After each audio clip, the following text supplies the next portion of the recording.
آگے بڑھیں گے اور خبر شامل کریں گے لیا سے۔ محمد عمران کی رپورٹ کے مطابق جہاں پر سستی روٹی فراہم کرنے کے لیے سب لوگ ایک پیج پر ہیں، وزیر اعلیٰ پنجاب مریم نواز کے احکامات کی روشنی میں ضلعی انتظامیہ، ہوٹل، نان بائی، تندور مالکان سستی روٹی کی فراہمی کے لیے ایک پیج پر ڈپٹی کمشنر لیا خالد پرویز کی زیر صدارت اجلاس کا انعقاد ہوا۔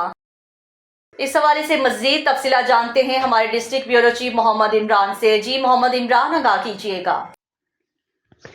جی بالکل، آج ڈپٹی کمشنر لیا خالد پرویز کی زیر صدارت اجلاس منعقد ہوا۔ اجلاس میں ADCR Sharjeel Hafeez Bhutto, AC Haris Hameed Khan, DO industry Kashif Nisar, DFC فرق Shehzad, deputy director development Kamran Javed نے شرکت کی۔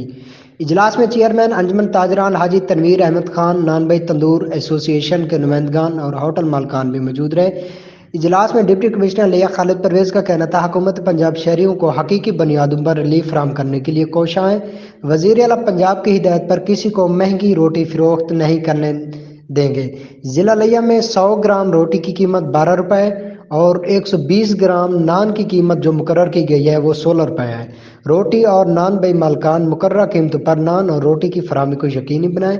عوام کو ریلیف کی فراہمی ضلع انتظامیہ کی اولین ترجیح ہے۔ ضلع انتظامیہ نان بائی تندور اور ہوٹل مالکان کو سستے آٹے کی فراہمی یقینی بنائے گی۔ تندور اور ہوٹل مالکان نرخ نامے نمایاں جگہ پر آویزہ کریں۔